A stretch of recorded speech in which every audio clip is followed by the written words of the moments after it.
Let's dive right in. Today, we're going on a journey that starts in the heart of theoretical physics, but ends up asking some of the biggest questions about who we are and what reality even is. We're going to be exploring the absolutely fascinating philosophical promise of something called M-theory. So, to really get why physicists even went down this rabbit hole, you have to understand this one huge problem. Modern physics basically stands on two legs. You've got general relativity, Einstein's masterpiece, which is incredible at describing the really big stuff. Planets, galaxies, the fabric of spacetime. Then you have quantum mechanics, our go-to for the impossibly small world of atoms and particles.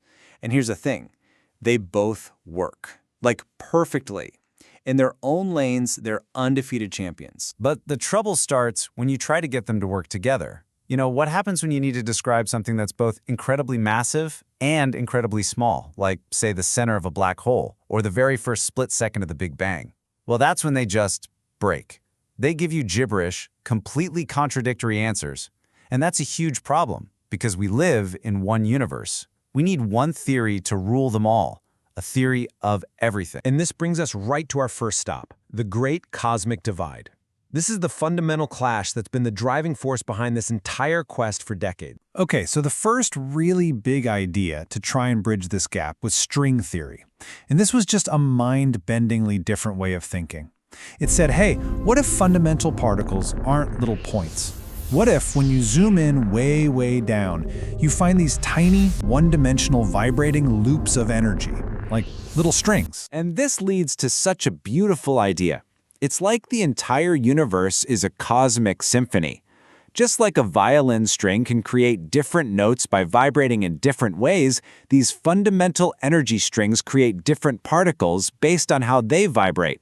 So one vibration pattern gives you an electron, a different one gives you a photon.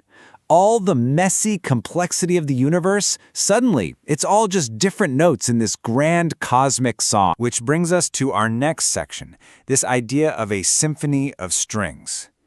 This is where the physics starts to sound an awful lot like poetry. But you know how it goes in science. It's never quite that simple. The story got more complicated. By the 1990s, physicists had a new headache. It turned out there wasn't just one string theory. There were five different mathematically solid versions. So instead of unifying all of physics, it looked like string theory itself was fractured. And that is where M-theory makes its grand entrance. The idea was that these 5 string theories weren't actually competing. They were just 5 different ways of looking at one single, deeper reality. They were all just facets of the same gem. And what does the M stand for? Well, nobody really knows for sure. Some say it's for mystery, or magic, or maybe even membrane, which is a clue for later. Now here's where it gets truly wild. For the math of M-theory to hang together, it needed something extra. String theory had proposed 10 dimensions, but M-theory said, nope, not enough. The universe, according to M-theory, actually has 11 dimensions. That's 10 of space and 1 of time. Let's move on, because this is where we take a turn. We're pivoting from the hard physics and going beyond the veil of reality to really dig into the philosophical bombshells this theory drops on us.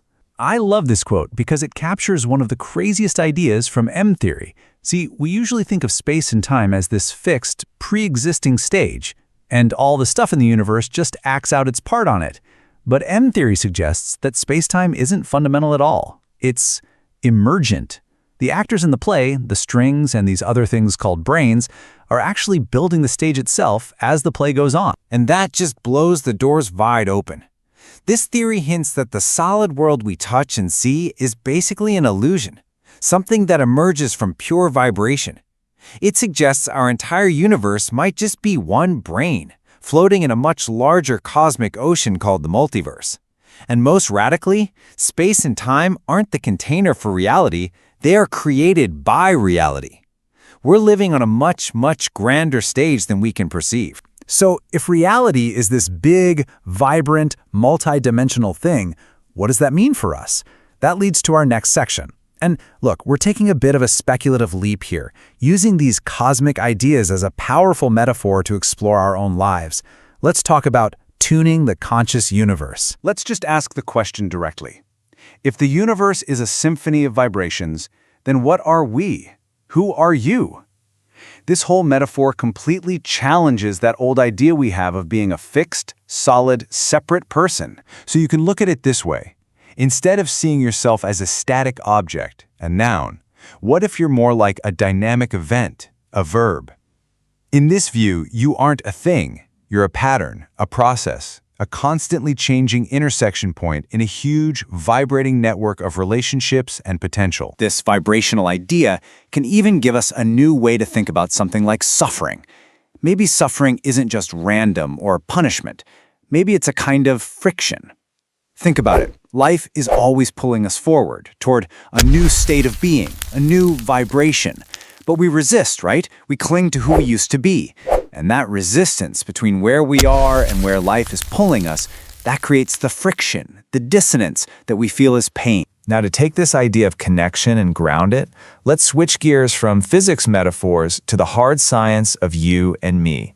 In our final section, we're going to explore the biology of greater love. The neuroscientist Antonio Damasio argues that the very root of consciousness and our feelings isn't some abstract mystery. It's biology. It all starts with a process called homeostasis. This is just the constant, automatic drive every living thing has to regulate itself and stay alive. And Damasio says these basic, primordial feelings of survival, that's the very first spark of awareness. But what's really amazing is how this fundamental drive evolves and expands. It starts with just pure individual survival. Me, me, me. But then evolution builds on that and expands the circle of care to include our family, our kin. That's biological attachment. And from there, it can expand even further into what Damasio calls greater love. This is the drive that creates cooperation, culture, ethics, and a feeling of responsibility for the whole group. You can see the progression right here.